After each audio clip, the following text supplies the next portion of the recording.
Hi, my name's Isobel Brookfield and I'm a home composting advisor. I work for RAP and I work alongside colleagues from Lancashire County Council.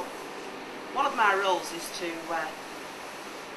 encourage people to compost because it's so good for the environment and it also doesn't cost anything. And I want to show you how to make compost out of things that you'd normally throw away. So the obvious things from the house, we're looking at fruit and vegetable waste. So, for example, I've got a kitchen caddy that's on my kitchen surface next to my sink, and when I'm working in the kitchen I use this all the time. For example, I'm making Sunday dinner. I'm going to make cauliflower cheese, so I've got some cauliflower bits left over, so rather than throw that in the bin I'll just cut it up a bit to increase surface area. Put that in my kitchen caddy. I'll put that to one side because also I'm going to do some potatoes and all these peelings. There's 4 of us in my house and you can imagine how many potatoes we get through in a week. So all these peelings are fantastic as well, potato peelings. So I shall just gather those, put those in. Again, carrots. We'll have carrots, cauliflower, roast potatoes. And as I'm working away, I'm obviously helping myself to a cup of tea or two, so tea bags are absolutely fantastic. Anything really, as long as it's raw, fruit and vegetable waste, fantastic. Well, you can see it's filling up quite nicely, just out of stuff that I was going to throw away. In fact, all this fruit and vegetable waste, if I didn't compost it, it would end up in a landfill site, because there's nothing else that we could do with it. It would go in the dustbin and be taken away to be landfilled. But 30% of kitchen fruit and veg waste and other materials that we're throwing away, we could actually make compost with.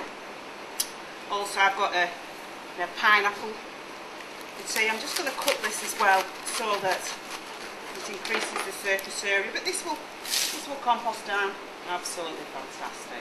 What else can we put into our compost? Well, we can put grass clippings in. Grass is absolutely fantastic. It speeds the composting process up.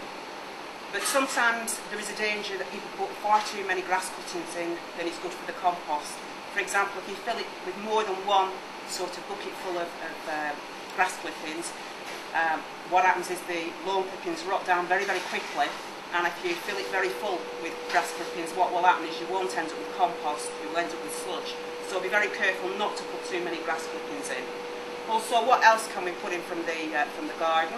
Well, we can put dead plants in, we can put annual weeds in before they've set seed, and all kinds of other flowers. Maybe we bought ourselves flowers, or maybe somebody else has bought you flowers. When they're dead, you can put them in to the compost bin. I went out and grabbed these. These are from my hanging baskets. I'm afraid now with the first frost they're looking a bit limp, and they'll be fantastic in the compost bin. So, as you can see now, it's getting quite full. So I'll take that out and put that into my compost bin. But all this material here, this fruit and vegetable waste, along with grass cuttings, will rot down very quickly.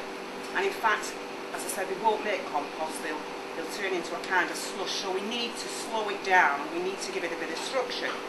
So other things that I would use from the house, you ready, are things that are made out of maybe cardboard or paper. So for example, I've got an egg box made of cardboard, will rot down and actually will absorb some of the moisture from the fruit and veg waste and create structure. And I would put this in whole, I wouldn't tear it, because as I'm adding it into the compost bin, it will create air pockets, and we need air to help the composting process. So we've got egg boxes, also paper, brown paper. We actually call these cardboard materials browns, and these are called greens. So they're lush and they'll rot down quickly, and these are the browns that help to slow it down. So this is just a mushroom bag. So I'd screw that up and put that in the compost bin. Cardboard inner rolls from the toilet tube, when they're finished, instead of putting them out for recycling or doing something else with them, we can also put these in the compost bin. again, like the egg boxes, I've put that in whole, so it creates air pockets as we're going along. And we can always use the inner or kitchen roll as well. And then also we could use the kitchen roll when I've wiped the work surface down. I can put that in as well. I've also got some bits of cardboard here from some packets of biscuits. And again, rather than throw them into the recycling bin, I will put these in my compost bin. I've also got some coloured cardboard. This is from a soap box, and this will be absolutely fine. It will compost down, and I can put that in as well. I've also got some eggshells, and these are absolutely fantastic for composting.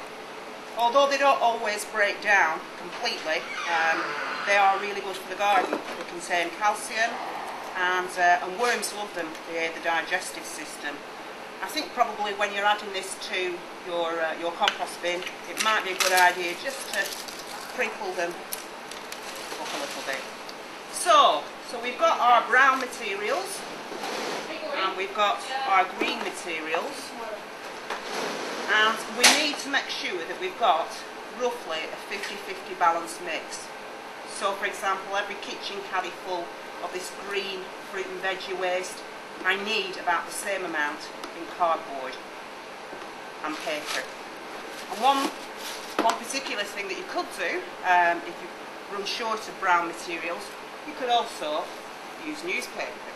And one of the things that you could do with your newspaper is, again, just scrunch it up when you finish. No need to recycle it. Put it in your compost bin, and this will make superb compost. So, just to sum up, home composting is a really easy thing to do. As long as you get the balance right, 50-50 mix of green sort of rich fruit and veg material and brown materials, your cardboard, you will make absolutely lovely compost.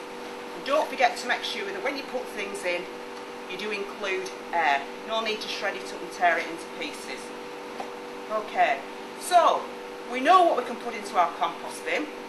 And how long does it take? Well, to make good compost, this is compost that I've made, which took approximately 12 months.